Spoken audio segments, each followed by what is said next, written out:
do look a lot like Patrick Henry, but I'm not. I have an identity. I'm a Christian, right? We learned that last night, right? That's who we are. That's who I am. And, I was thinking about this a little bit. To really talk about liberty, you got to think about, what is the purpose of life? Is liberty the end of our existence? Or is it the means to an end?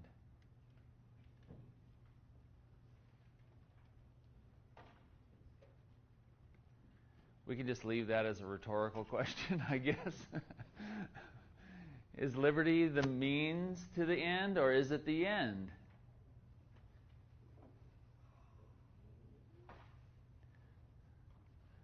I think it's just the means to the end. Right? We have liberty. What's the First Amendment? Religion. Why do we have freedom? To express ourselves. To express ourselves religiously.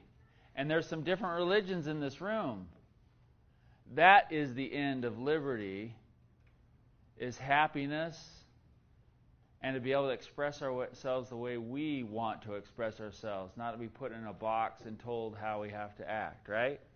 So we're going to talk about something, again, I'm just a plagiarist. I don't have very many original thoughts. In fact, I don't think there's any really original thought. It's all been thought before. But maybe we say it in a little bit different way. Something maybe will resonate with you. This resonated with me. And so this is one of the major things that I like to talk about. And sorry to Mr. Nate back there. He's heard this probably 3 or 4 times. It's all good. It's all good. Okay. And maybe some of you have. But hopefully I can present it in a way that'll make sense to you and energize you. Because you are the key to the future generations' opportunities for liberty. Like I said, I don't feel very free. We have lots of opportunities still, but I don't feel very free. So we're going to talk about the maturation of America and its decline. Why understanding where we are in history should determine how we fight for freedom and liberty, not if we fight. Does that make sense? We got to fight. I'm a pessimist. Believe it or not. I'm a pessimist. I think we're in big trouble. Big trouble. But I still fight. And I may be one of the hardest fighters that I know. Sometimes I look around, I'm at a county commission meeting, I'm like, where's everybody at? I don't see any Boy Scouts here. I don't see anybody here. It's just me and these county commissioners, and they don't want to listen to me. So we still fight, but knowing what is coming, there's a scripture. If the good man of the house knew what time a thief was coming, what would he do? He'd prepare, right? Okay. So, Stephen Covey. Anybody know Stephen Covey? He's like this organizational guru guy. He has this saying, he says, have you ever climbed up a ladder and you got to the top and you realized the ladder was leaning on the wrong wall? So you spent your whole life climbing this ladder to get somewhere. You got up the top and you looked around like, oh, I wanted to be on that wall. I'm supposed to be over there. But we're on the wrong wall, right? That's a bummer. And you're going to do that sometimes in life. Okay, we're going to see if this works. Oh, there we go. Anybody want to? Well, I'll read it. I got the microphone. There are thousands hacking at the branches of evil to one who is striking at the root. Why do you think that is?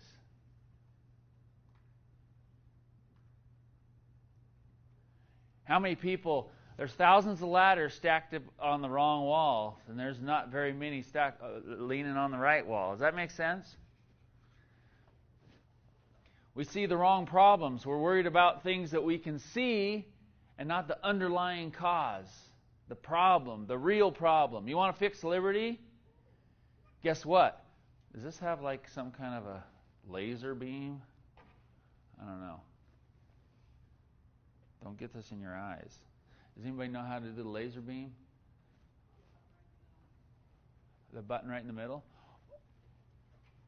I'm going to screw something up. Oh, there we go. The middle one?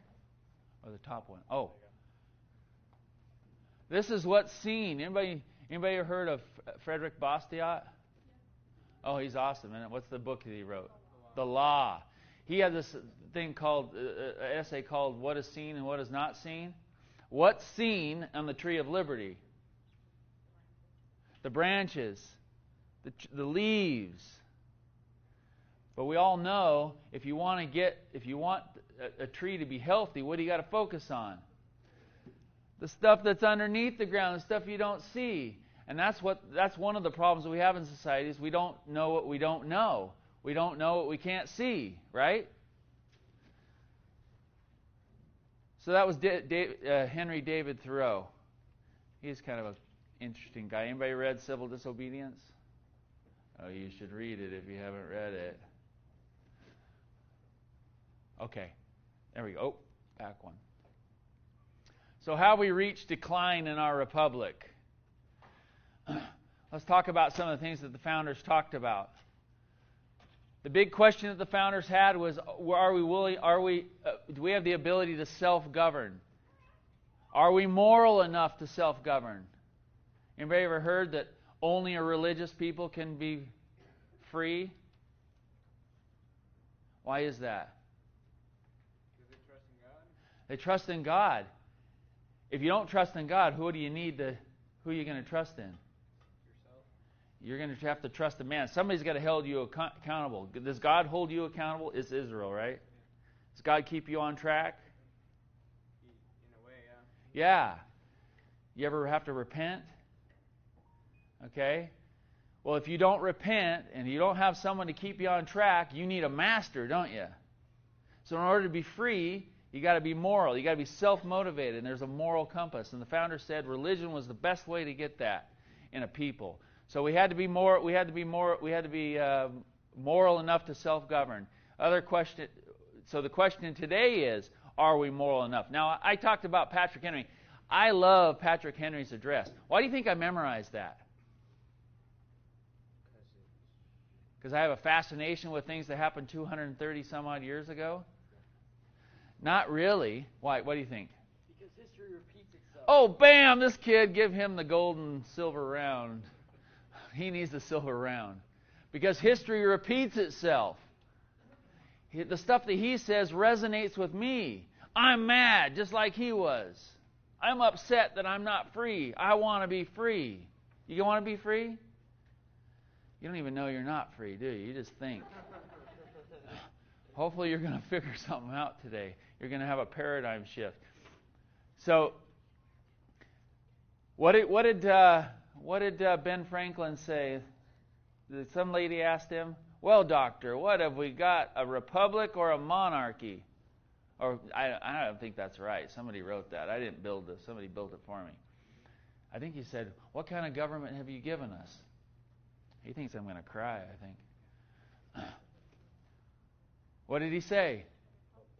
A republic, madam, if you can keep it. So have we kept the republic? You guys are starting to get it. Okay? In fact, we don't even call it a republic anymore. What do we call it? Democracy. Yeah, the worst form of government. Right? Okay. Are we going to get like some signs that tell me I've got like 2 seconds left? How am I doing? Okay. This kid, what's it? You're Justice. That's right. You guys are the ones with the cool names. History always repeats itself. Always. America gets no free passes. We're not great because of the people. We're not great because of the dirt. Our dirt's no better than it is in Russia, is it? Well, their dirt's frozen. Their dirt's frozen? Well, it depends on where you're at in Russia, right? This dirt grows potatoes. History always repeats history. It's kind of redundant, right? Okay.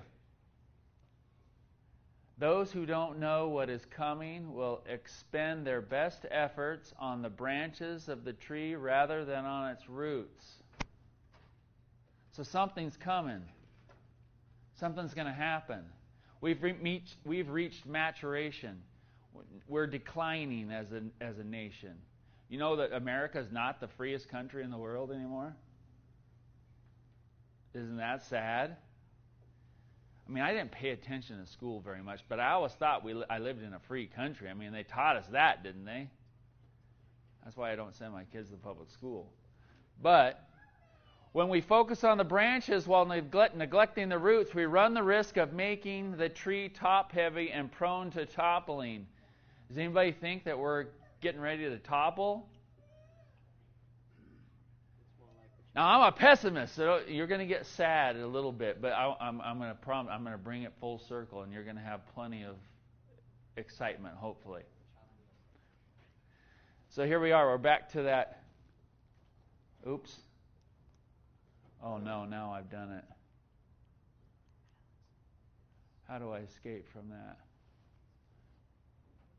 Am I doing that? Oh, yeah, this is like a cursor. Can someone come up and fix that? Hey, thanks, man. Okay. So I'm a craftsman, so I'm good with my hands. I can build beautiful things, but I'm not very good with technology. I have really high expectations, and I always I think I pressed the top. Yeah, he'll fix it. Anyway, so we're headed towards something. How many of you you know what you guys are probably all getting your driver's eds. You're probably in driver's ed right now. Let's see if we can get back. Okay, probably in driver's ed right now. What are the diamond-shaped signs? Pool card pool. What? Card pool. I don't know what you're talking about. Somebody else over here? Carpool. The diamond-shaped sign. You guys are all going to flunk. You're not going to get the drive. What are they? Yeah, a warning sign. He didn't even look old enough to drive. You're in trouble. And what do they warn us of? There's one that has this thing with an arrow on top. Some windy roads. Some of them have antlers on them. They warn us, right? Do you guys like to be warned? Yes. You like to see what's around the corner? Or you like to be surprised? I'm driving my daughter's car. They put this progressive thing is plugged in. And it's stupid. I would never put one of those on my car. I guess it depends on how much my insurance was going to be. And I'm like braking hard because I don't know where I'm going. And it's beeping at me and all this stuff. And I'm thinking, oh, my daughter's going to hate me. Just call the insurance and tell them, my dad was driving the car for the last 2 days. Can you please not put that against me? Something like that. But we like to be warned, right? So this car is warning me. This little progressive insurance computer thing is telling me that I got to be careful or I'm going to get high rates, right? Slow down. Don't take such sharp curves. Don't brake so fast. Don't speed up so fast. It's warning me. Okay, there's this guy by the name of Alexander Tytler. He is a good guy. We're not going to learn all about him. Oh, no. Okay. He was a historian in Scotland. And he came up with a cycle. He plagiarized somebody else probably, but he wrote it down. And I call it the Tytler cycle in history. Okay? Anybody ever seen something like this? Look, it goes in a circle. That's what cycles do. They go in a circle. Where does it start? Hint. It starts in bondage. There's also a time in history when people find themselves in bondage. All right? What did Alex Barron say last night? What do we got to do with terms? Define them. If you don't define them, okay, so what is bondage? The lack of liberty. Yeah. So Patrick Henry, did he feel like he was in bondage? He said there's no longer any room for hope. If we wish to be free, we must fight. Yeah. All right? Okay, well, we got to be smart the way we fight, right? Yeah. You go hack at the branches? You going to hack at the branches? Or are you going to fight? Which one's going to take longer to show? Now, we can cut. If we got a bad branch, we can go saw it off, right? Pretend like it's not there anymore. We'll try to saw it off. You want to fix something right, how long is it going to take? A lot of time. It's going to take a lot of time. Okay? You ever get on a team? What's a bandwagoner? Anybody know what a bandwagoner is? Somebody wants to be on. You always want to be on the winning team. Oh yeah, I want to be on the. Everybody wants to be on the winning team. Sometimes I talk to people about doing something, and they go, well, what do you think our chances are of turning things around? Probably 0. But do we fight regardless? Yeah, we got to fight regardless, even though it may. Because if we do nothing, we're complicit with the outcome. There's bad things coming. We've got to make a stand. Right, Mr. Nate? He's not paying attention. He's looking at his laptop. Look at him. We've got to take a stand no matter what, right? Now, I know Mr. Nate, he doesn't smoke marijuana. You know what? And in his community, it's like taboo to even support it in any... But he's a principled guy. And I remember him being in a debate, and they asked him about marijuana, and he gave the most politically incorrect answer. It was great. I wanted to stand up and cheer. Because he's got principles. They're in the bottom of the tree, right? I mean, you got to stand up. You got to have principle. You can make me cry. I'm glad I brought those tissues up for me. Thanks. It's great when you have, but it's it's something that's going to take long. Bondage, okay? So we have bondage. This is cool. Technology is awesome, isn't it? Here's some possibilities for bondage in America. Financial collapse. Is that also a thing? Mr. Nate's you're an economics professor, right? Okay. Do we have a risk of financial collapse? All the time. What's another one? Okay. Interest rate hikes could spike our national debt, which could double or triple the negative effects of many social services and entitlement programs over 100 trillion. We've already promised 100 trillion in unfunded liability. 10 minutes? Oh my heavens. Okay. We're going to have to go through all this stuff. Okay? This is bondage. Next one, spiritual faith. We know what spiritual faith is, right? When you're in bondage, what is your hope?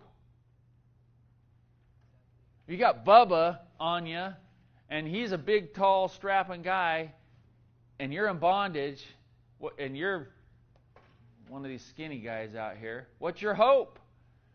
You've got no hope. What did Patrick Henry say? Appeal to arms and to the God of hosts is all that is left us.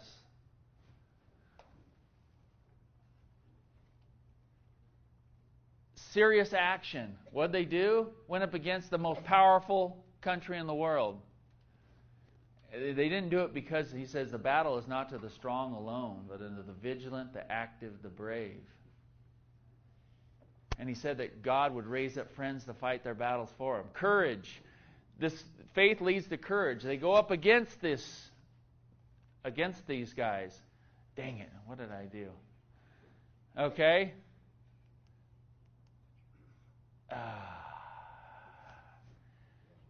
Do I escape? What do I do? Can I do it right there? No? I need someone. Oh, that did it. Somebody gave me wrong information.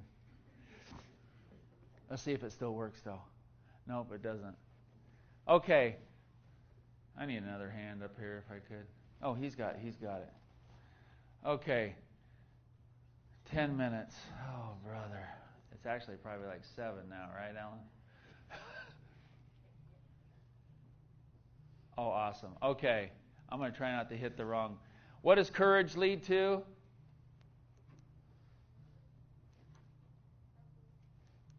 Okay. Hello. And someone's trying to call me. Leads to liberty. Courage leads to liberty. Liberty leads to abundance. Abundance leads to selfishness. You start getting a lot of money, you think, oh, wow, yeah, I'm good, I'm special. We start forgetting God. We become selfish,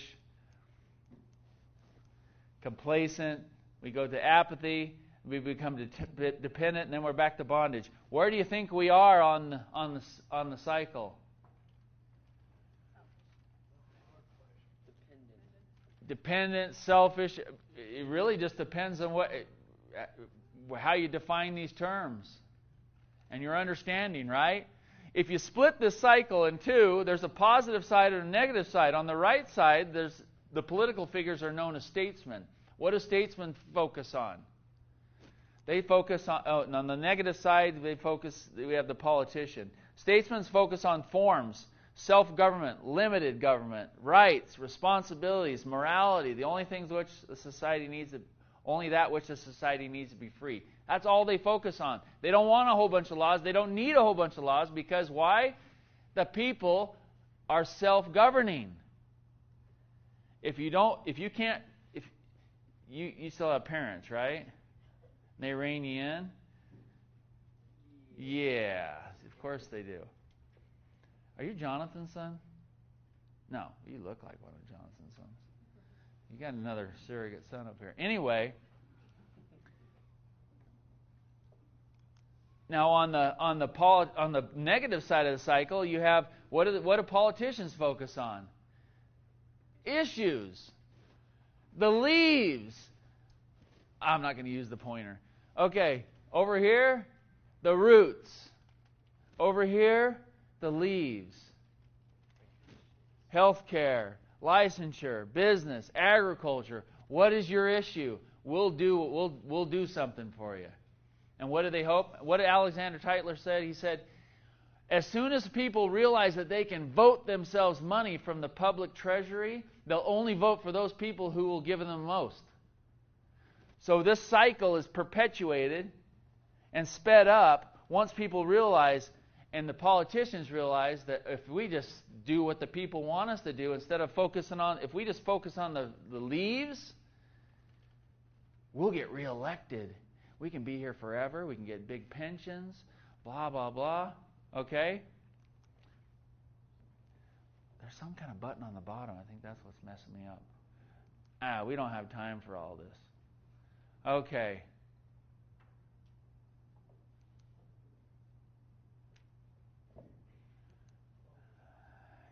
We just don't have time for this.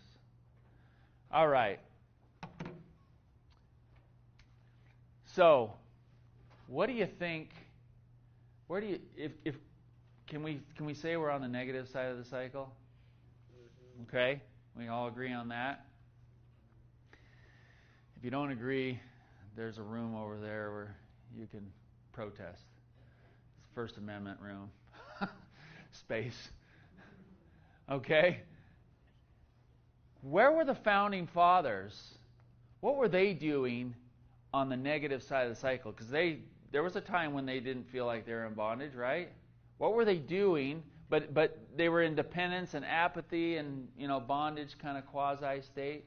What were they doing at that time in their lives? How old are you? 14. What was Thomas Jefferson doing when he was 14? Does anybody know? What? I think I heard this. Yeah, law school. He was in school. I can't remember the school right off. If I thought really hard, I probably could, because I've read a little bit about him. He was getting a world-class education. Did he know why? Did he know he was going to do the Declaration of Independence, that he was going to write the Declaration of Independence? Did he know that at 14? No. But guess what? He gained what he needed to do it. And guess what? Someone in here might have to write a Declaration of Independence. Are you prepared? Society is counting on you. Are you going to do it? Or are you going to fail the next generation? John Adams said, "You do it. I can't do it. You're twice as smart as I am." That's where our hope is. We will not get out of this cycle. It's never been done. No one's ever escaped it. No country has ever escaped this cycle. No government. Sometimes they fall and they rebuild. But right now, I'm laboring as hard as I can, and I need to repent. Yes? You said no government has ever escaped this cycle, but is it possible that self-governance could escape this kind of cycle? Well, we all answer to God, right? So in the end, if liberty is not the end, it's just the means to the end. And what is true liberty? Isn't it salvation? So yes, you can escape it. You may not be free in your civil government, but you can escape it. Anybody read Victor? It's not Victor Hugo. It's Viktor Frankl. Man search for meaning. Was he free when he was in the concentration camp? Yes, he was. He was free. You need to go read the book, Justice. Go read the book.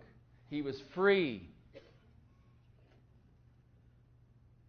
Someone said the torment of the man's mind is as exquisite as a lake of fire and brimstone. So if we're not tormented, maybe our body can be tormented like his was, but we can be free. Now this is some kind of heavy stuff, and I wish we could have went more. I'm going to play one last thing. I got a little song here. So my kids let me hang around them once in a while, and so I listen to some of the music that they do with them, and I ride bikes with them, and I do crazy stuff, and I get in the air, and wow, it's crazy, but it's fun. So how many of you have heard of Owl City? Oh yeah, you guys are popular. Okay, I'm going to play a song by Owl City, and this is my closing. It doesn't match perfect, but as I listen to the words, this is what I didn't do as a kid, and I appreciate my kids listen to some good music, and I encourage them. I said, don't let, it's programming. It's all programming, okay? You understand that? Who's in charge of the guy go in, guy go out, right? Put good stuff in. Are you in charge of the program, or are you going to let the Z103 program you? Just whatever they want. Remember? If you don't define who you are, you don't decide, someone's going to define it for you, right? They're going to put it in your face, right? Okay. Here's the...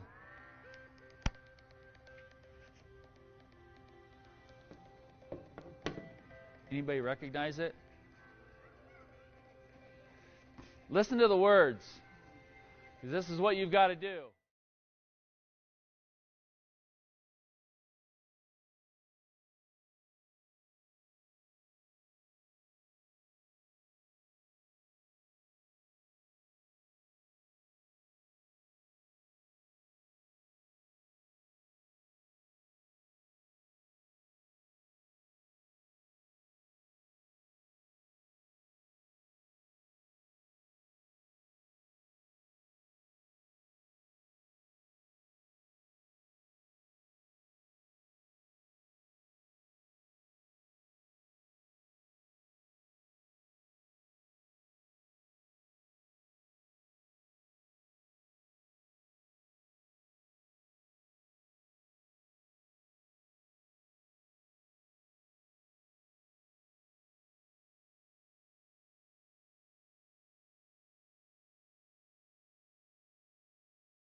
Pretty much just a refrain after that. So, you guys,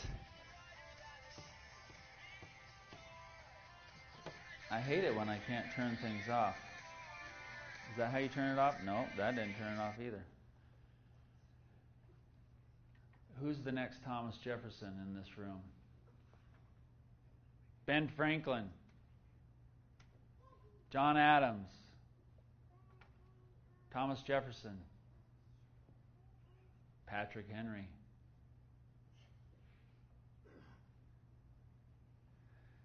God has designed you to be here at this time for a purpose. You need to find that purpose, fulfill that purpose. Society is counting on you. Your grandchildren, my grandchildren, are counting on you. You have to rise to the occasion. Somebody has to write the Declaration of Independence when we, as the Declaration of Independence says, what's the exact phrase?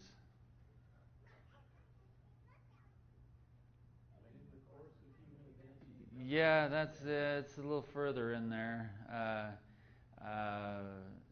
When suffering becomes insufferable. When suffering becomes insufferable, somebody has to step up. I hope it will be one of you. Thank you very much. Thanks for inviting me. And God bless you guys.